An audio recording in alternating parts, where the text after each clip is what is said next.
Kenapa hal itu kita lakukan? Yang pertama, kita ingin terus meningkatkan kualitas atau mutu sekolah madrasah. Assalamualaikum warahmatullahi wabarakatuh. Apa kabar bapak-bapak dan ibu-ibu guru, bapak-bapak dan ibu-ibu kepala sekolah atau kepala madrasah, teman-teman dan pengikut FB saya, serta para pengguna FB pada umumnya. Izinkanlah pada saat ini saya sharing kepada bapak-bapak dan ibu guru, terutama bapak-bapak dan ibu-ibu kepala sekolah atau kepala madrasah, untuk melakukan atau dalam hal melakukan penyusunan program sekolah. Saatnya lah pada tahun pelajaran baru ini, tahun pelajaran 2024-2025, bapak dan ibu kepala sekolah, kepala madrasah menyusun program sekolah atau madrasah.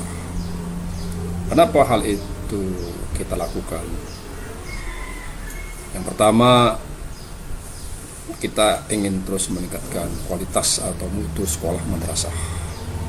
Dari tahun ke tahun sebaiknya atau seharusnya sekolah madrasah terus mengalami peningkatan kualitas atau mutu. Yang kedua, jangan sampai sekolah madrasah kita atau kita menghindari sekolah madrasah kita jangan sampai berjalan secara rutinitas belaka. Apa yang saya maksud dengan rutinitas gitu? Misalnya sekolah madrasah,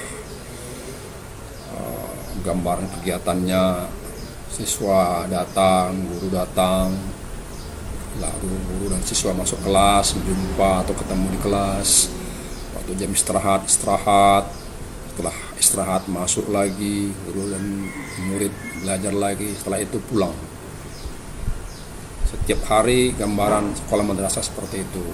Maka menurut saya rutinitas kegiatan pembelajaran seperti itu harus kita hindari.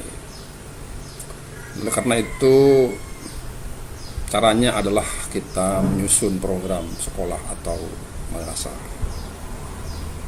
Bagaimana cara menyusun program sekolah dan madrasah? Tentunya yang pertama sekali harus kepala sekolah dan madrasah duduk bersama dengan guru-guru atau pada umumnya stakeholder pendidikan sekolah madrasah masing-masing. Untuk apa? Untuk mengungkap atau mengeksplor data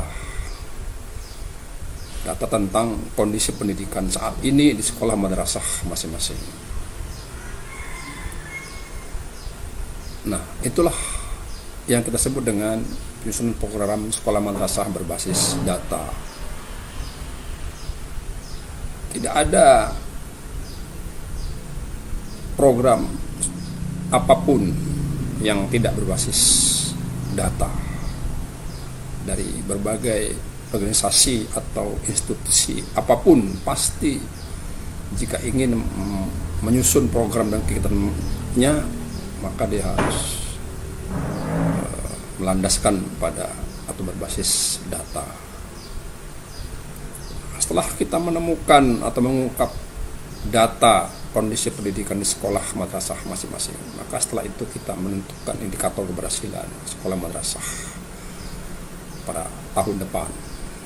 Bisa saya lihatkan kepada bapak ibu sekolah madrasah contoh melakukan penyusunan program sekolah madrasah ini. Lihatlah tabel yang saya share di slide ini. Ini ada data komponen pendidikan saat ini, kolom pertama. Kemudian yang kolom kedua, indikator keberhasilan. Pada komponen siswa misalnya, kita mengungkap atau menemukan data. Satu, kegiatan lomba KSM, kompetisi sains madrasah tingkat kabupaten yang baru-baru ini sudah dilaksanakan. Misalnya tidak ada memperoleh juara. Itu kan real data. Kalau di sekolah mungkin lomba OSN namanya, Olimpiade Sains Nasional tingkat kabupaten, tidak ada memperoleh juara misalnya. Apalagi dalam kegiatan MTQ, MTQN, STQ, MTQ tingkat kabupaten, peroleh juara harapan tartil Quran tingkat kabupaten misalnya. Demikian juga sekolah mungkin memperoleh kegiatan atau prestasi yang sama di sini, hanya mencapai juara harapan. Nah, setelah itu kita tentukan indikator keberhasilannya dari sisi KSM atau ASN misalnya. Apa indikator keberhasilannya yang akan kita target tahun depan? Karena KSM atau SN ini kan termasuk juga MTQ kan, pelaksanaan kegiatannya setahun sekali. Maka itu target tahun depan. Misalnya apa? Memperoleh juara 1, 2, atau 3 di Kabupaten Labuan Bajo Selatan per Mapel. Itu artinya apa? Nah, kalau tahun depan kita sudah bisa memperoleh juara 3, berarti sekolah madrasah kita sudah berhasil karena mencapai indikator keberhasilan yang sudah kita tetapkan itu.